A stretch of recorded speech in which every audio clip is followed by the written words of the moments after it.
Light is a form of electromagnetic radiation which is visible and has a wavelength range of about 400 to 700 nanometers.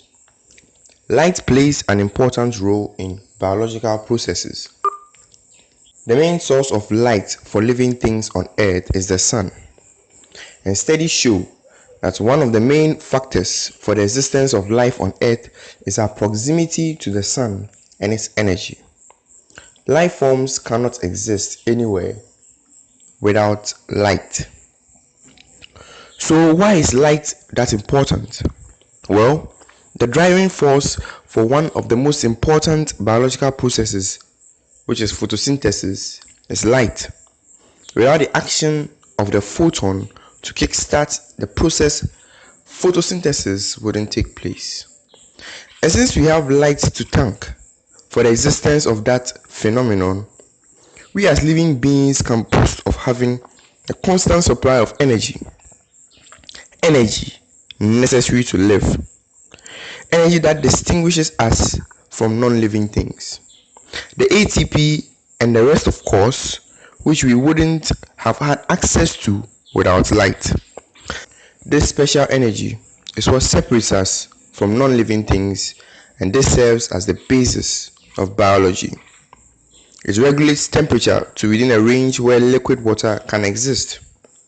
Without sunlight, Earth would be a frozen rock, and water-based life would be impossible.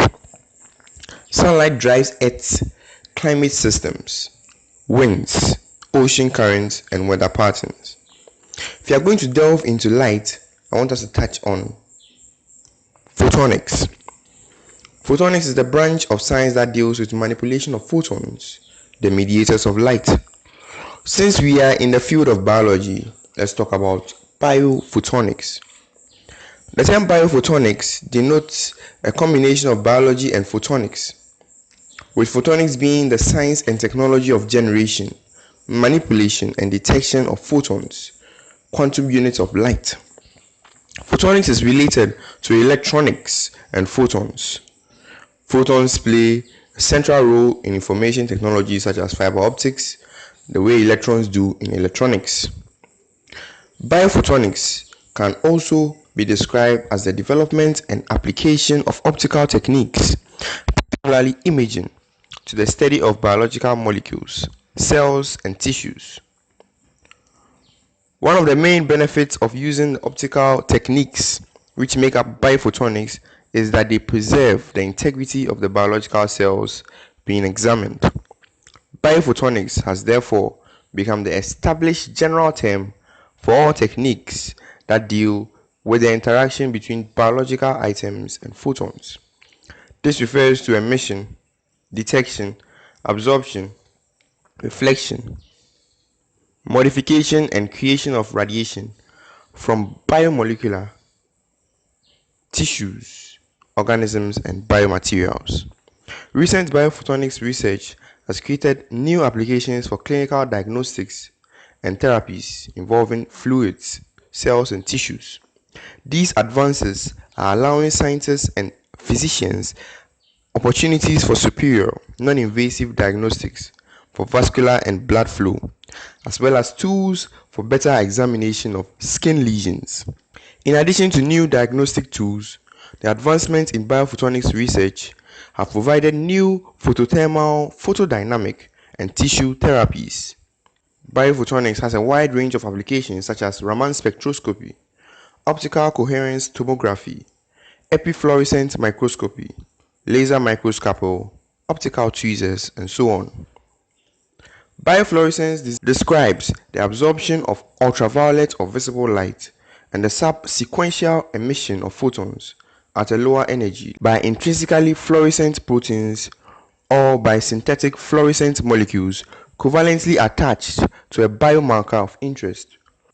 Stimulating light excites an electron, raising energy to an unstable level.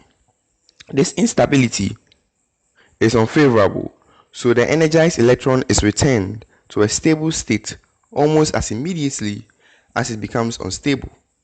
The time delay between excitation and re-emission that occurs when returning to the stable ground state causes the photon that is re-emitted to be a different color than the excitation light that was absorbed. This return to stability corresponds with the release of excess energy in the form of fluorescent light.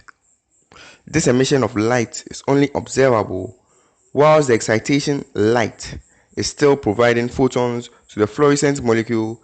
Bioluminescence differs from biofluorescence in that it's a natural production of light by chemical reactions within an organism.